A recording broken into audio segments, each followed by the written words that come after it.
The coffee was still warm when Nora Gallant found the note.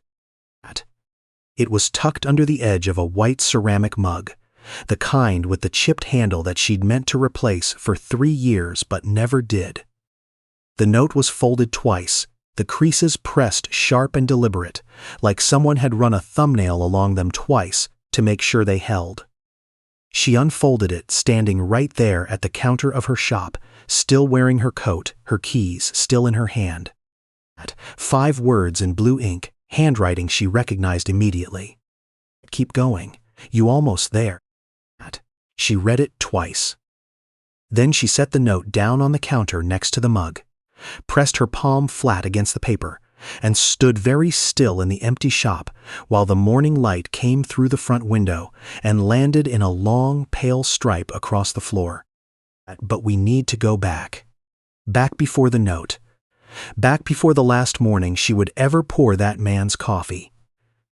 Back to a Thursday in November 7 years earlier, when the bell above the door of her shop rang at 7:14 in the morning, and Harold Beaulieu walked in for the very first time.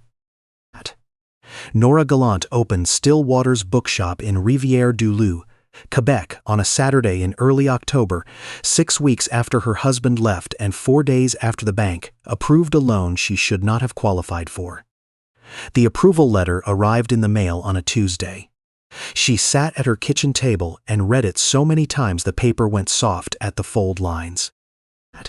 She was 41 years old. She had $1,700 in her savings account, a commercial lease on a storefront that had been a dry cleaner, and, before that, a dental office, and a storage unit full of second-hand books she'd been collecting for 11 years because she'd always believed, in the quiet, stubborn way some people believe things, that one day she would open a bookshop, and that it would matter, and that it would be hers. Her daughter Camille thought she was making a mistake. "Mom." Camille had said it on the phone, the way you say a word when you've already said everything else and none of it landed. "You don't have savings. You don't have experience running a business. You're doing this right now? After everything?" "Especially right now," Nora had said. Camille was quiet for a moment. "I just don't want to watch you fail." "I know," Nora said. "Don't watch then." She didn't say it meanly. She said it the way her own mother used to say hard things, directly, without decoration, like the truth deserved to stand on its own without apology. She spent the first 2 weeks painting the walls herself. A pale gray-green she'd seen in a magazine and torn out and kept in a kitchen drawer for 4 years. She built the shelves from reclaimed wood she bought off a man in Kakuna who was dismantling a barn. She drove the truck herself. She loaded the boards herself. She sanded them herself, at night, in the storefront after the hardware store closed, with a borrowed sander that kept overheating and a playlist she'd made of every song that had ever made her feel capable of something. She named the shop Still Waters after a line from the 23rd Psalm that her father had cross-stitched and hung in their kitchen when she was a child. "He leadeth me beside still waters," not because she was particularly religious, but because that image, still water, quiet, sustaining, was the closest thing she had to a picture of what she wanted her shop to feel like. On the morning it opened, 3 people came in. Her neighbor, Jelaine, who bought a cookbook she admitted she'd never use. A teenager who asked if they had graphic novels and left when Nora said not yet. And a man who stood in the doorway for a long time, looking at the shelves, and then left without speaking. Nora counted the till that night. She'd made $42. She made herself a cup of tea, sat down on the wooden step stool she used to reach the top shelves and did the math on the back of a receipt. Rent, hydro, insurance, the loan payment. She added it up 3 times. The number didn't change. She turned off the lights and locked the door and drove home in the dark to an apartment that still had 2 coffee mugs on the hook by the sink, even though there was only 1 person left to use them. Harold Beaulieu walked into Still Waters on a Thursday in November, At 7:14 in the morning, 46 minutes before the shop officially opened. He knocked on the glass. He saw Nora through the window, still in her coat, unpacking a box of paperbacks, and he knocked gently, apologetically, like he knew he was early and was embarrassed about it. She opened the door. "I'm not open yet," she said. "I know." He was in his mid-60s, stocky, with the kind of hands that had done physical work for a long time. His jacket was a dark navy wool worn at the elbows. He had a white beard, neatly trimmed. "I saw the light. I've been walking past for a few weeks. I didn't want to keep walking past." She looked at him for a moment. Then she stepped aside. "Coffee's on," she said. "It's not great." "That's fine," he said. "I don't need great." His name was Harold Beaulieu. He was 67 years old.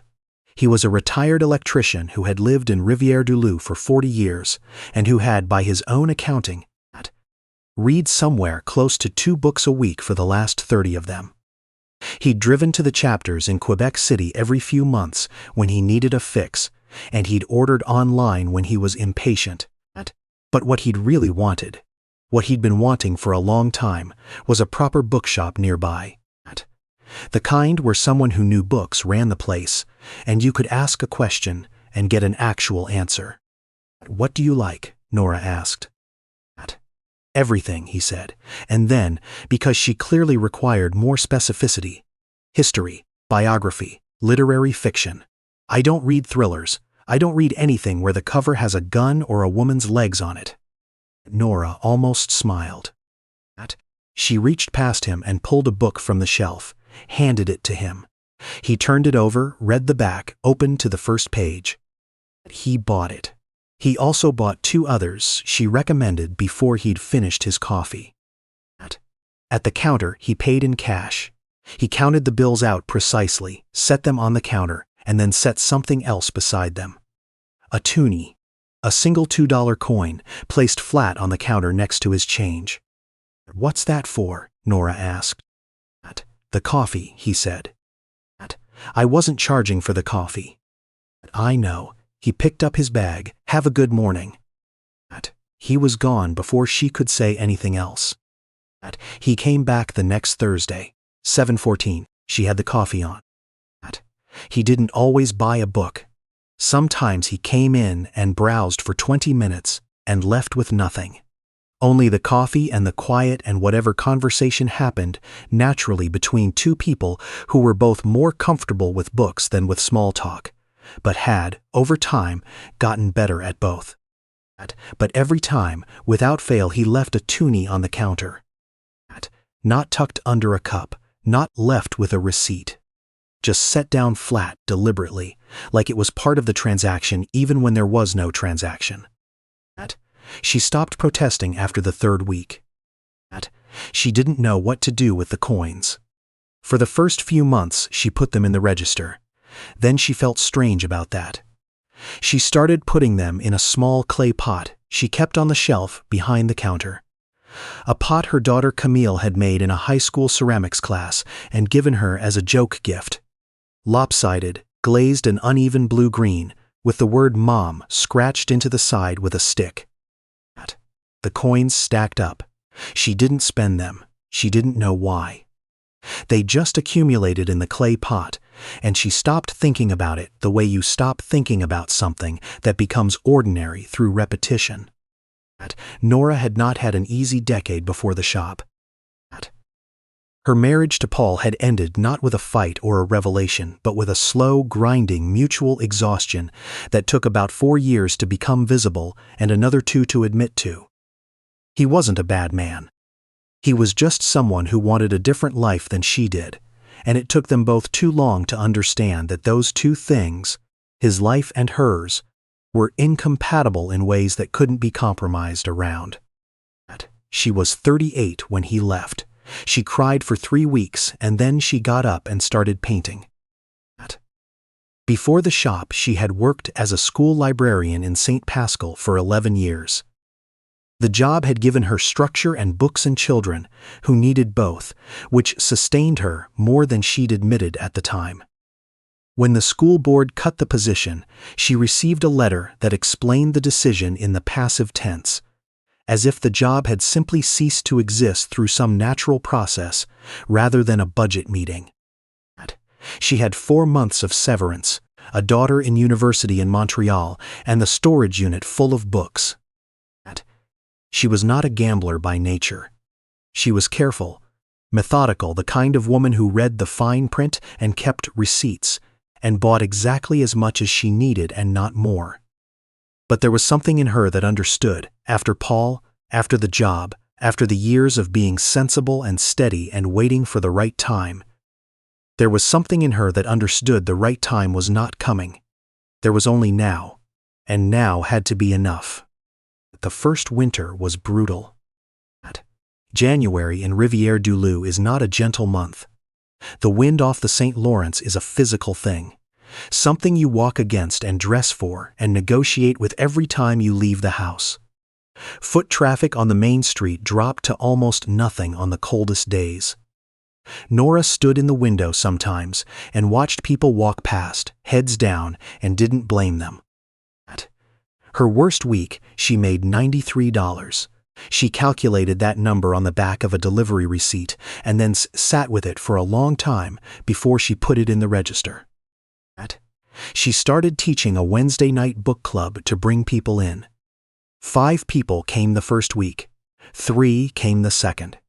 By the 4th week, there were 11, and she'd had to pull chairs from the back room and line them up between the shelves. She sold her car in February and started walking to work. It was a 20-minute walk in good weather and much longer when the ice was bad. She bought proper boots, the waterproof insulated kind, from a sale rack at the sporting goods store on La Fontaine. She wore them every day from November to April. Harold noticed. Not the boots specifically, though he did notice those, but the whole picture of a woman running a difficult business alone, carefully, without complaint. He started coming in twice a week in January, Tuesdays and Thursdays. He still always arrived before opening. She still always had the coffee on by the time he got there. He brought her a book once, a history of the St. Lawrence River, old, slightly foxed at the edges, from a used bookstore in Kamouraska. "Thought you should have it," he said, and set it on the counter and said no more about it. She read it over 2 nights and left a note in the margin on page 214 next to a passage about the winter tides. He found the note on his next visit. She hadn't given him the book back. She'd left it on the shelf behind the counter, and he reached past her and picked it up and read what she'd written. He didn't say anything. He just set it down and smiled at the cover. She didn't know much about Harold's life outside the shop. He came alone. He never mentioned a wife. He mentioned a son once, briefly. The son lived in Edmonton and worked in something to do with pipelines, and called at Christmas and sent a card in April that sometimes arrived by May. "Does that bother you?" Nora asked. He thought about it honestly, the way he thought about things, without rushing to reassure himself or her. Sometimes, he said, less than it used to. The toonie went on the counter. He left. In the 3rd year, Nora's landlord raised the rent. She'd known it was possible.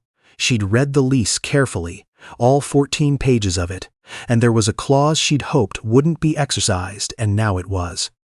The increase was $380 a month. She did the math that night at her kitchen table with the overhead light on and the window dark and the apartment very quiet. She put the numbers in a column. She subtracted what she had. She stared at the result. She called Camille. Not to ask for help. She would not ask Camille for money. She had decided that before she'd even finished dialing. But because sometimes you need to say a hard number out loud to someone who loves you, just to make it real enough to face. "How much do you need?" Camille said immediately. "I didn't call to ask." "I know. How much?" "I'm not borrowing money from my daughter who is 24 years old and has her own rent to pay." Camille was quiet. Then, "What are you going to do?" "I don't know yet," Nora said. "I'm going to sleep on it." She didn't sleep on it. She lay in bed with the ceiling dark above her and thought about the storage unit she'd emptied to stock the shop, and the school library she'd run for 11 years, and the man who had walked out with his closet empty, and the number on the lease amendment, and the clay pot on the shelf with the stacked toonies she'd never counted. At 2 a.m, she got up and went to the kitchen and counted them. $212. She held a handful of them and looked at the lopsided clay pot with Mom scratched into the side and thought about a man who arrived before opening and left a coin on the counter and never once explained why. She put the coins back. She went to bed. She did not withdraw from the lease. She asked Harold about it in April. She hadn't meant to ask directly. She'd been working up to something more oblique, some sideways approach that would let him answer without being cornered. But he was standing at the poetry shelf. He didn't read poetry often, but occasionally dipped into it, the way some people take a single malt. Carefully, rarely, with appreciation, and she was behind the counter, and it came out. "Harold, why do you leave the toonie?" He didn't turn around immediately. He finished reading the page he was on, then he closed the book and turned. "My wife used to say I owe the world a coffee," he said. "Any time someone gave us something we didn't earn, a meal, a favor, a bit of time, she said we owed the world a coffee in return, not necessarily to the same person, just to whoever was standing in front of you." He set the book back on the shelf, spine out, precise. "Her name was Louise," he said. "She died 11 years ago. Ovarian cancer. She was 54. He didn't say it dramatically. He said it the way you say something you've lived with long enough that it's become part of the furniture of yourself. "The coffee at the hospital was terrible," he continued. "The kind from the machine in the hallway, the kind that comes out lukewarm with a film on top. Louise hated it. But there was a woman who came around in the mornings with a cart, volunteer, older woman, white hair, and she would bring real coffee from a thermos to the rooms. Just a small paper cup. Didn't charge for it. Didn't ask for anything. She came every morning for the 3 weeks Louise was in that ward." He paused. "After Louise died, I looked for that woman. I wanted to say thank you. She'd already moved to another floor. I never found her." Nora didn't say anything. "So," Harold said, "I owe the world a coffee. I've been paying it however I can." He picked up his bag. "Yours is the best coffee I've found." The toonie went on the counter. He left. Harold missed a week in the fall of the 4th year, then 2 weeks, then a month. Nora found herself watching the door at 7:14 on Tuesdays and Thursdays. She rearranged the counter so she had a clear line of sight to the window. She told herself she was watching for early customers generally, which was not true. When he came back, he was thinner. The navy jacket hung differently on his shoulders. He moved slower, the kind of slow that is not laziness, but careful management of something that requires management.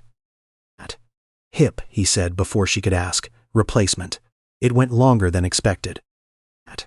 He sat down in the armchair she'd added to the corner near the window. A reading chair, she called it, for people who wanted to settle in with a chapter before they decided. And he didn't browse that day. He just sat with his coffee and looked out at the street. "How bad?" Nora asked. "I'm here," he said. "That's the update." She brought him a second coffee without asking. He accepted it without comment. The toonie went on the counter when he left, same as always, except he set it down more slowly. He came back. That was what he did. Tuesdays and Thursdays, 7:14, never on time, always on time. Through the second winter and the third and the fourth. Through the year, the furnace in the shop gave out in February, and she ran space heaters for 3 weeks, and her hydro bill was catastrophic.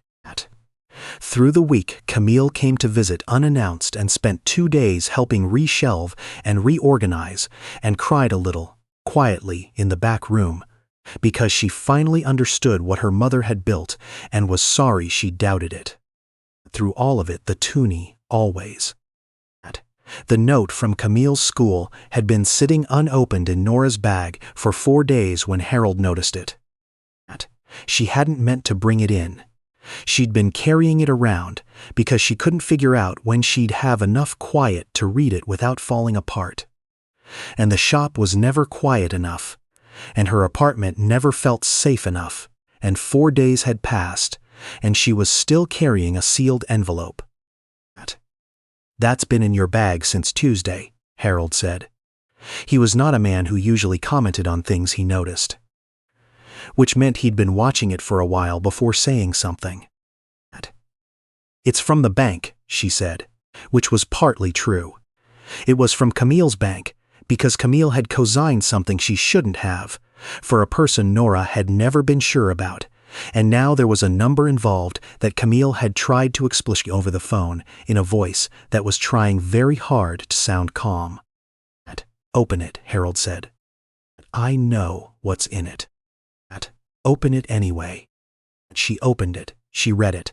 The number was $18,400. She set the letter on the counter face down.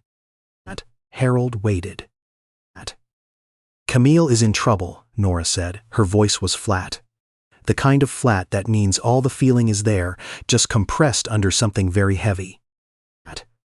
Harold nodded slowly. He looked at his coffee. He didn't offer solutions or minimizations or any of the things people offer when they don't know what else to do. He just sat in the chair by the window and let the silence be what it was, which was the only honest response to it. "She asked me not to worry," Nora said. "Of course she did," Harold said. "I don't know how to not worry." "No parent does," he said. "That's not a failure. That's just what it is." He left the toonie on the counter when he went. She held it for a long time after he was gone, this small, ordinary coin, heavy in a way that had nothing to do with weight. The letter from the doctor came in March. Nora found out about it from Harold himself, which meant he had decided to tell her, which meant it was serious enough that not telling her felt dishonest. He sat down in the reading chair. He didn't have his usual book. He had his coffee, and he set it on the small table she'd put beside the chair, and he looked at her directly. "They found something," he said. "Stomach. Stage 2, possibly 3. They're still sorting out the staging." She sat down on the step stool across from him. She didn't speak. "It's not a death sentence," he said. "Might not be. But it's a significant thing, and I wanted you to know, because you'd notice anyway, and I'd rather you hear it from me." He was right. She'd have noticed. She'd already noticed the wait. The pauses before he stood up. The way he'd been looking at the shelves lately, slowly.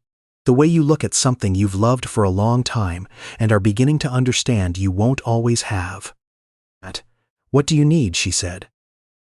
"Nothing different," he said. "I'll keep coming in as long as I can." He did. Through the spring and into the summer, through the first round of treatment and the fatigue that followed it, he came in on Tuesdays and Thursdays. Sometimes he stayed for an hour.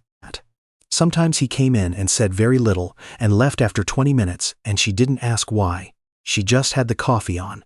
She just knew his order, which was not complicated. Black, no sugar, 1 cup, and sometimes a refill, and she never asked if he wanted anything, and she always knew when he did. The toonie every time. Even the mornings he looked like it had cost him something just to walk in. He came in on a Tuesday in October that looked like every other Tuesday in October. The bell rang at 7:14. Nora looked up when she heard it, not because she always looked up. She didn't. She'd learned not to make it obvious. But because something made her, some small shift in the air, some quality of the morning she couldn't name. Harold stood in the doorway. He was wearing the navy jacket, but he'd put on a different shirt underneath, a button-down, light blue, the kind you wore to something that mattered. He had shaved carefully. His white beard was neatly trimmed. He carried, instead of his usual worn canvas bag, a small brown leather satchel she had never seen before. He walked to the reading chair. He sat down slowly. She brought the coffee without being asked. He held it with both hands and didn't drink right away. He looked out the window. The morning light was doing something particular to the street. October light in Rivière-du-Loup has a quality to it that is almost amber, low and angled, the kind that makes ordinary things look like they're worth remembering. "I want to ask you something," he said. She waited. "Did you ever regret it, opening the shop?" She thought about it honestly, the way he'd always thought about things. "The first winter, yes," she said. "Every week in January that first year I thought about calling the landlord and walking away." "But you didn't." "No." "Why not?" She looked at the shelves, the pale gray-green walls, the reclaimed wood, sanded and sealed and holding more books now than she'd started with, stacked too deep on the higher shelves, organized in a way that was half system and half instinct. The clay pot on the shelf behind the counter, the step stool she'd sat on every hard night for 7 years. "Because it was mine," she said. "Even when it was hard, it was mine, and that felt like enough." Harold nodded. He looked at the window for a while. "Louise would have loved this place," he said. "She would have been here every week. She would have reorganized your poetry section and been self-righteous about it." Nora smiled. "I'd have let her." He finished his coffee. He set the cup down on the small table. He reached into the leather satchel and placed something beside the cup, the toonie, usual, expected. And then something else. An envelope, small, white, sealed, with no name written on the front. He pressed 2 fingers against the envelope for a moment, then let go. He stood, slowly. He picked up the sash jacket. He looked at the shelves, the window, the morning light on the counter, the clay pot with the stacked coins. He looked at all of it the way you look at something you want to keep. "Harold," she said. He turned. "You don't have to go yet." "I know," he said. "I just need to." He walked to the door. The bell rang. He stepped through and onto the street, turned left, and she watched through the window as he walked slowly toward the corner, one hand in his pocket, his white hair catching the amber October light. He didn't look back. She didn't open the envelope right away. She picked it up when she cleared the table, felt the weight of it, lighter than she expected, which somehow made it heavier, and she slipped it into her coat pocket and finished her morning. There were shelves to tidy, an order to unpack, the Wednesday book club prep that needed doing. She worked through it the way she always did. Steady, quiet, without rushing. The envelope pressed against her hip all morning. At noon, she locked the door, turned the sign, went to the reading chair by the window. She sat in the chair Harold always sat in. The armrests were worn smooth in particular places, both armrests, because he'd had a habit of resting his forearms along the full length of them. She opened the envelope. Inside, a letter written on plain white paper in a small, precise hand, a check, and a photograph she'd never seen before. Harold wrote about Louise first. About a hospital volunteer with a coffee thermos and paper cups who came every morning without asking for anything. About how he'd spent 11 years looking for a way to repay what that woman had given them, which was not coffee, which was the knowledge that someone had seen them, had shown up, had made the ordinary extraordinary by simply refusing to walk past. He wrote about the bookshop. He wrote that the first morning he walked in, 46 minutes before opening, he'd been looking for something he couldn't name. He'd found it, he said, in the coffee and the shelves and the woman who ran both without apology. He wrote that he had come back every week for 7 years, not only for books, which were excellent, but because Still Waters was the first place since Louise died where he had felt entirely like himself. Not a widower, not a patient, not a man whose son called at Christmas, just a person seen.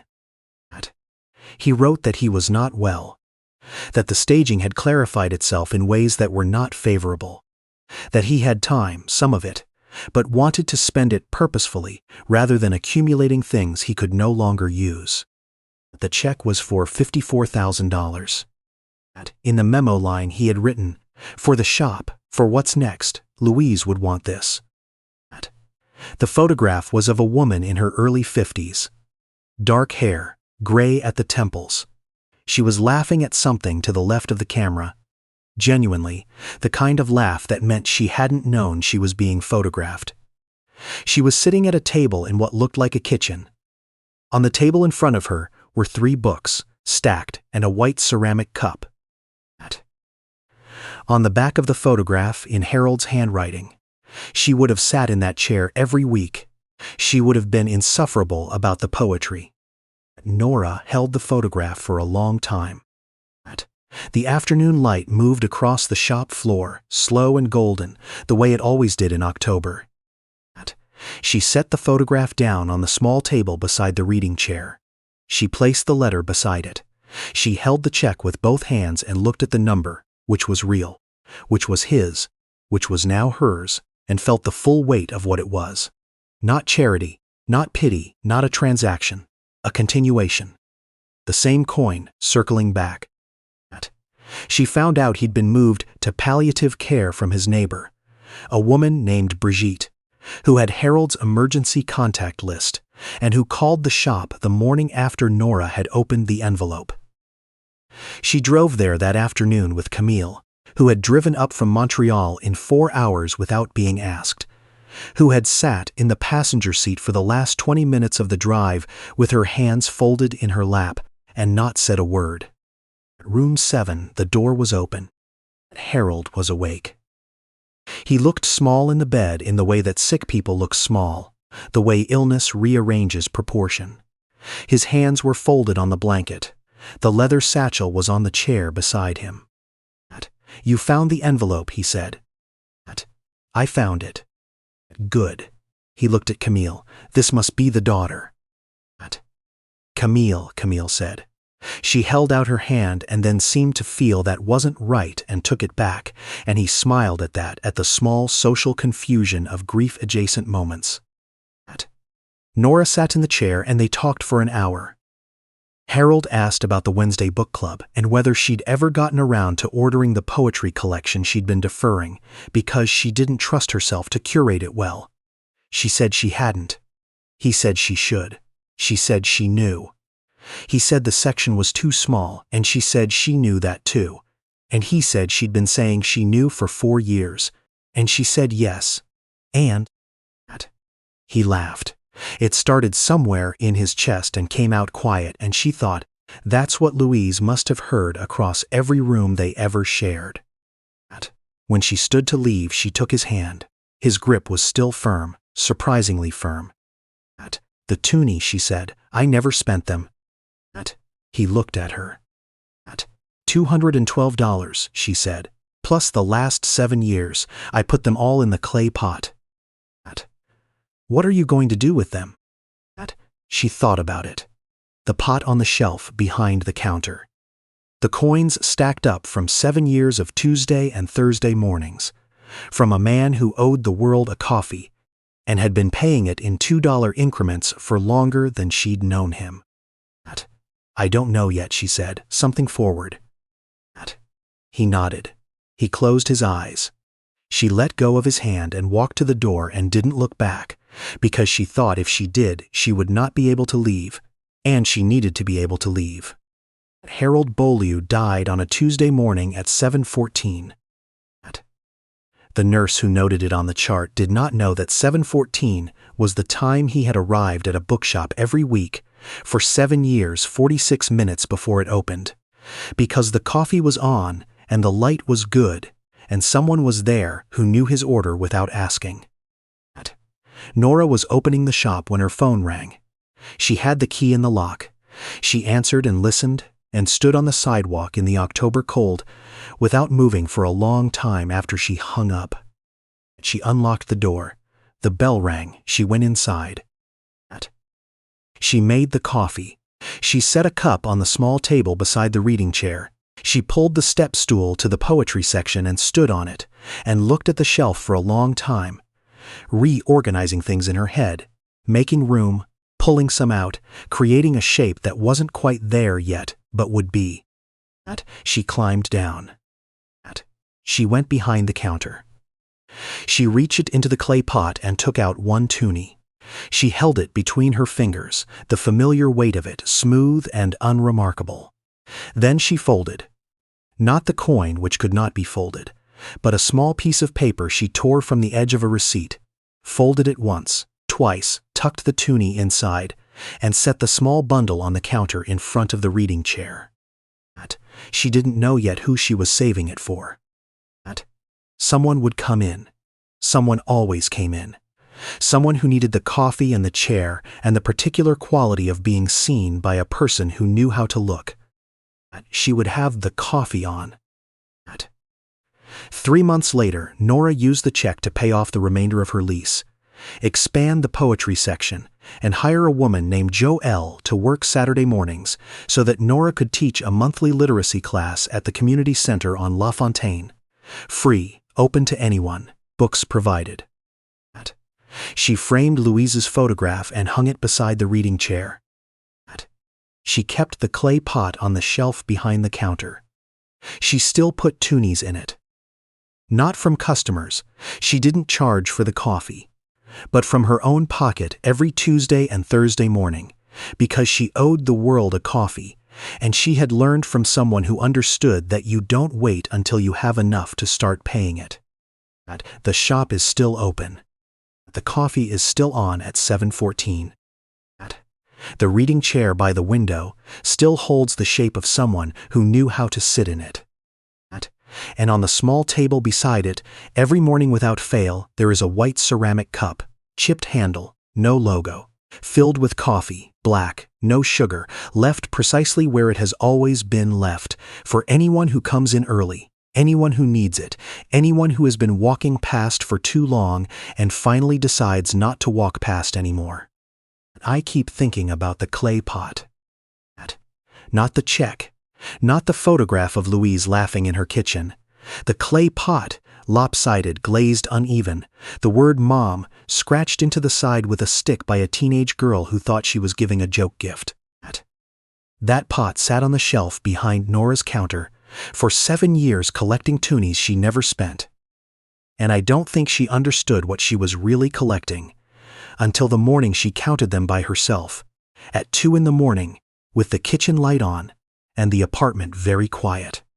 At $212. 7 years of someone showing up and saying, without words, I see you, you're worth a coffee, keep going. What strikes me about Nora isn't that she survived the hard years, the brutal January, the rent increase, the night she lay on the kitchen floor with her bills spread around her like a map of everything that wasn't working. What strikes me is that she stayed honest all the way through it. She didn't pretend things were fine. She didn't perform resilience for anyone's benefit. She just kept doing the next right thing, even when the next right thing was exhausting and unglamorous, and involved wearing boots from a sale rack and sanding shelves at midnight with a borrowed sander that kept overheating. That's what I think people sometimes misunderstand about people like Nora. We see the shop at the end, the expanded poetry section, the literacy classes on La Fontaine, the framed photograph beside the reading chair, and we think, what a lovely outcome, but the outcome wasn't separate from the character. It was made of it, daily in ways nobody was watching. The integrity she brought to a Tuesday morning when she had $93 in the till and no reason to believe it was going to get better. That's not a plot point. That's the whole story. And Harold. I think about what it takes to be a person who pays forward a debt for 11 years to someone he never found in $2 increments, to whoever happens to be standing in front of him. That kind of wisdom doesn't come from a decision. It comes from understanding something true about how the world actually works. That kindness isn't a transaction you complete, it's a practice you maintain. And the returns don't always come back to you directly, and that's not the point. He understood that. He understood it in the way Louise taught him, in a hospital hallway with a terrible coffee machine and a volunteer with a thermos, who didn't ask for recognition. He carried that understanding for more than a decade before he walked through Nora's door, 46 minutes before she opened and sat down in a chair that eventually took the shape of him. What I keep returning to is this. Nora didn't become someone worthy of that check because she received it. She was already that person on the worst Thursday in January, on the night she lay on the floor, on every morning she made Camille's lunch with a cracked lid and taped it shut and got in the car anyway. The money just gave her room. It gave her the margin between drowning and breathing that let her lift her head and look forward. I think that's what Harold saw. Not potential. Character that was already there, paying its own kind of toonie every day, into a world that wasn't always paying attention. Some debts don't get repaid to the person you owe them to. They get paid forward, sideways, across years, through a woman who buys proper boots and stays open through the hard Januaries and leaves a cup of coffee on a table for whoever comes in early enough to need it. The shop is still open. The coffee is still on at 7:14. That, I think, is what $2 can do.